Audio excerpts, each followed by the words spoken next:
রোজা শব্দের অর্থ হলো বিরত থাকা। রোজা শব্দের অর্থ কি? শুভে সাদেক থেকে সূর্য অস্ত পর্যন্ত ফানাহার যাবতীয় খারাপ কাজ থেকে বিরত থাকার নাম হলো কি? রোজা। এখন গালিগালাজ করা ভালো কাজ না খারাপ কাজ? গালিগালাজ করা ভালো কাজ না খারাপ কাজ?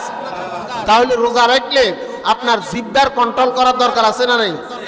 তাহলে আপনাদেরকে বলবো, শুভে সাদেক থেকে সূর্য অস্ত পর্যন্ত ফানাহার যাবতীয় খারাপ কাজ, যাবতীয় খারাপ কাজ থেকে বিরত থাকতে হবে। অনেকে রোজা রাখছেন, সময় তো যান না, এই জন্য মোবাইল বাইর করি ভারতীয় সিনেমা দেখতেছেন, নাটক দেখতেছেন। আছে কি না? নেই। মোবাইলের ভিতরে এখন ঈমান নষ্ট করার জন্য এমন কোন জিনিস নেই যেটা মোবাইলের ভিতরে না আছে। তো রোজা রাখছে তো সময় তো পাস না, কি করবো? শরীর কুলার না, কোনো কাজ করতো, বাস শুই কিন্তু মোবাইলের ভিতরে গান চাইতেছে, ফাইটটা যার বুকান ফাইটটা যার, এই যে গান চাইতেছেন, রোজা আপনার রোজা হবে না। খারাপ কোনো কিছু দেখা যাবে না, খারাপ কোনো কিছুর সংস্পর্শে যাওয়া। আপনার স্ত্রী হালাল না হারাম? আপনার স্ত্রী হালাল না হারাম? ব্যাকে কয় না, স্ত্রী যাতাকো আছে তারা মুদ্দি কন, স্ত্রী আপনার জন্য হালাল না হারাম? কিন্তু রোজার দিনে স্ত্রীর সাথে একান্ত মিলিত হওয়া হালাল না হারাম? তো যেখানে আপনার রোজার দিনে নিজের স্ত্রীর সঙ্গে একান্তে পার্সোনাল, একান্তিক মানে ধরেন আপনার এনজয় করা, একান্তে আপনার তার থেকে আনন্দ নেওয়া, যেখানে হারাম সেখানে অন্য নারীর ড্যান্স হওয়া, অন্য নারীর কোমর দুলানো, অন্য নারীর প্রতি আকৃষ্ট হয়ে তার বেহায়াপনা দেখা কিভাবে জায়েজ হয়? যেখানে নিজের হালাল স্ত্রী বলতেছে রোজার দিনে তার থেকে কি থাকো, দূরে থাকো। বলা যায় না, তোমার শরীরের ভিতরে উত্তেজনা সৃষ্টি হতে পারে। যতটুকু সম্ভব স্ত্রী থেকে রোজার দিনে কি থাকো, দূরে থাকো। রোজার দিনে দূরে থাকো। যেখানে নিজের স্ত্রী থেকে দূরে থাকার জন্য বলতেছে, সেখানে মমতাজের দিকে কেমনে তোমার ডুলবেলা কইছে। তাহলে এই জিনিসটাও দেখা যাবে। অনেকে কর রোজা রাখলে নাকি মাথা গরম হয়।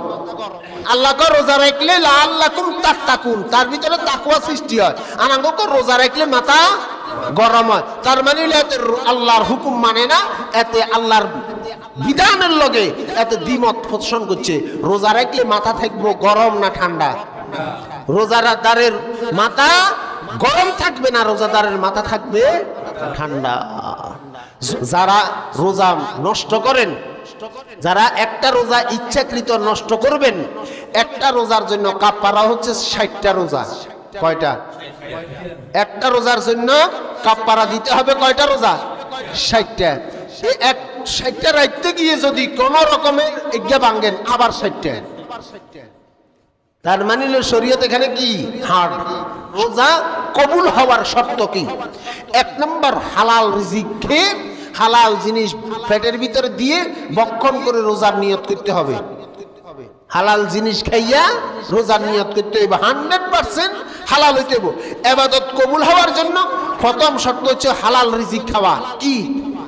হালাল রিজিক খাইতে হইব। হারাম খেয়ে রোজার নিয়ত করলে রোজা কবুল হবে? হারাম জিনিস খেয়ে কখনো রোজা কবুল হবে? আল্লাহ আমাদেরকে বুঝার তৌফিক দান করুক।